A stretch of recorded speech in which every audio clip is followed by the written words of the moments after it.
What's up, everyone? Back for another beer review, and today is day 7 of the 6th annual 10 Days of Pumpkin here on the channel. And the beer I'm reviewing today once again comes from Jack's Abbey Craft Lagers, and they are out of Framingham, Massachusetts, and this is their pumpkin crop, the 2023 release. So they're calling this one a pumpkin spice lager, and on the side of the can it says lager brewed with cinnamon, nutmeg, ginger, and vanilla. And on the other side of the can they do specify they are using a real pumpkin. It comes in at 4.5% alcohol by volume, no IBUs listed in time of review, and this can is approximately 3.5 months old. So full disclosure, I've had this one before back in 2015, so it's been about 8 years, and I remember enjoying this one, but it was just solid, decent, okay.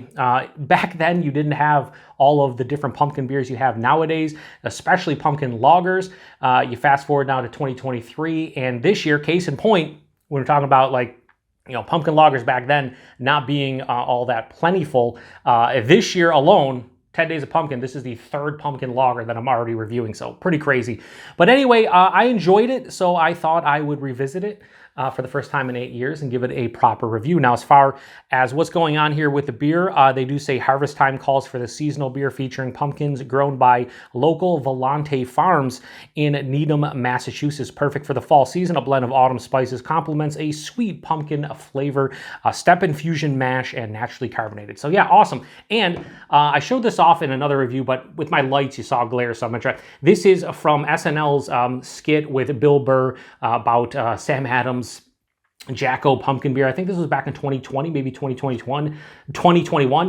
This is just a fantastic glass. It's just, not only is this skit one of my favorite skits probably from SNL in the last 15 or 20 years, but this glass is fantastic. Shout out to Mike over at FLX Beer Reviews for hooking me up with this one. Huge thanks to him. And I thought I'd pour a Massachusetts beer into a beer about Boston beer drinkers. Let's give it a pour here. So I'm looking forward to revisiting this one. I'm hoping, like I said, that it's at least as good as I remember it, but hopefully better, because again, I didn't love it. And this is a 16-ounce glass, so it should be able to hold all of it. Yeah, beautiful. And it looks great in the glass, for being honest here. Throw it over here. Yeah. So this pours out with that beautiful, like, burnt orange color. Definitely looks fantastic. Like a copper burnt orange. Hold it up to the glass. Good clarity, although there are very fine particulates. Hold it up to the glass. A very fine particulates floating around, probably the spices. Had about a finger of an off-white, almost eggshell white head that is now dissipated to a thin film. Looks fantastic in this glass, if I do say so myself. I think it's absolutely fantastic looking. Anyway, let's get a nose. Oh, so, okay, that ginger. Wow. First thing I notice right off the rip is ginger. It kind of has a ginger beer aroma. I don't remember that from this beer. And it is listed ginger as the 3rd adjunct after cinnamon and nutmeg. And then it says ginger and vanilla. Big ginger. Just a little bit of like, your base malt, like a little bit of like a biscuity kind of malt base. A touch of like a brown sugar into like a caramel. It honestly smells like a ginger beer. There's a little bit of nutmeg and cinnamon after that, not really getting the vanilla. There is an earthiness here. And I say this in so many pumpkin beer reviews, but not everybody watches all the reviews, so I have to repeat myself, because if not, I'll feel bad if I don't mention it and it becomes a prominent note in the beer. But with pumpkin, for me, it's more about the body and mouthfeel and less about the flavor or the aroma. But a lot of times with actual pumpkin being brewed in the beer, I will get like an earthiness, like, some kind of earthiness, whether that's in the aroma or the taste. And I'm definitely getting an earthiness here in the aroma. Could also be the hops. But yeah, it kind of smells ginger beer-esque. Doesn't smell bad, but it doesn't smell amazing. I do like ginger beer, but I don't exactly want my my pumpkin lager to smell like ginger beer. Anyway, let's get into it. Cheers, everyone.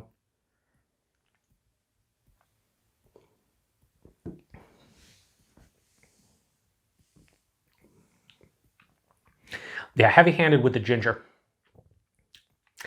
Yeah, based off that first sip, here's what I'll say. For me, Jack's Abbey makes very delicious beer. Some of their beers I consider just top-notch, world-class that I've had in the past. They have the whole spiel on the side here. I don't know if it'll come off on camera. They have the whole "We live for lagers." one of the first, I don't know if they were the first, but one of the first craft breweries in the US to be lager only, lager focused, and they'll always have a special place in my heart. And I'm saying that because this is kind of how I remember it. It's just solid, it's decent after that first sip, but we'll keep on drinking on it and try to break down a proper review.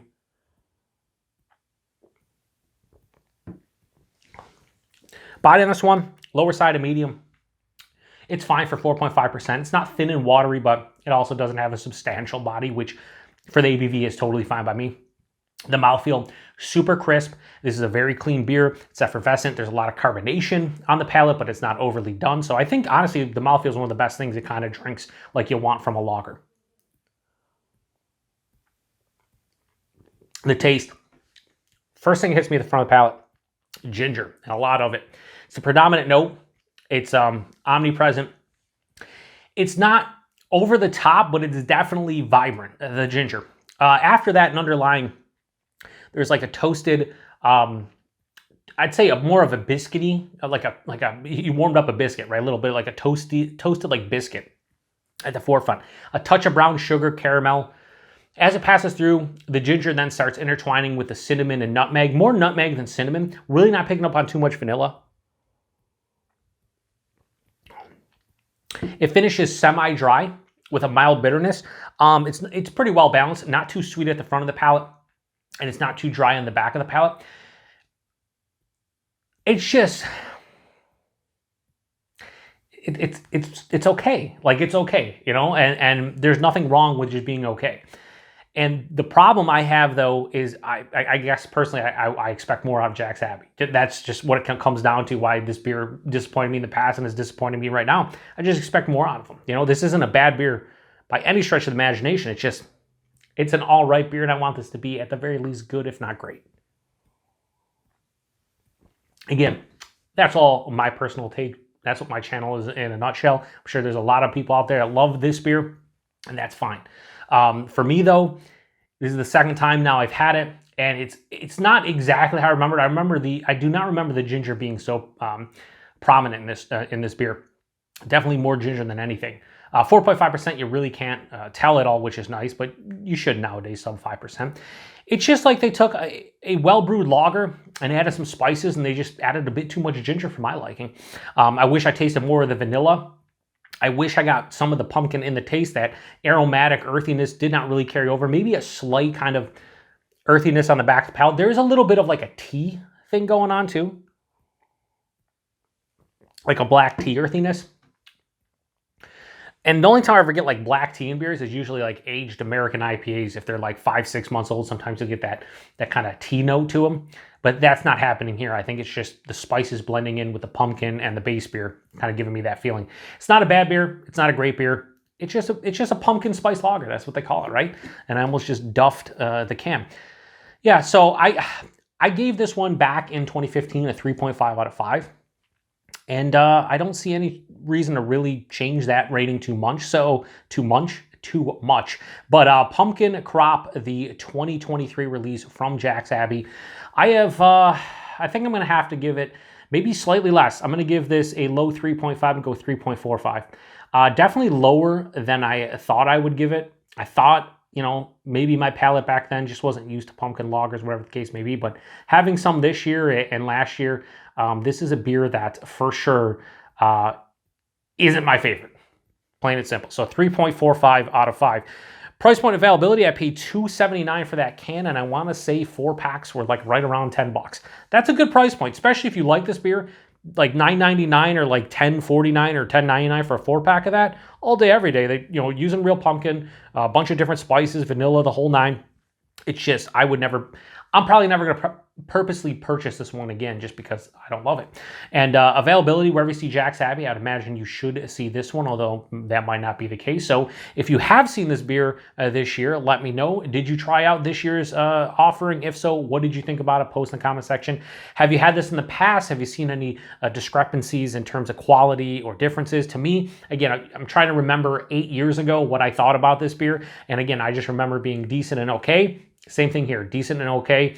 I just don't remember the ginger being as prominent as it is this year. Maybe it was, and maybe that's the reason why I didn't love it. But anyway, if you've had this before, comment section. I'd appreciate it. Tomorrow is going to be day 8 of the 6th annual 10 Days of Pumpkin on the channel, and I am reviewing the newest variant of pumpkin from Southern Tier, caramel pumpkin, and that should be a fun one because I'm gonna have a little story time in that review. It's gonna be a longer review, but I can't wait to give it a go. Hopefully it's better than this. Anyway, appreciate everybody stopping by for another beer review here on the Beer Patrol. To the next one.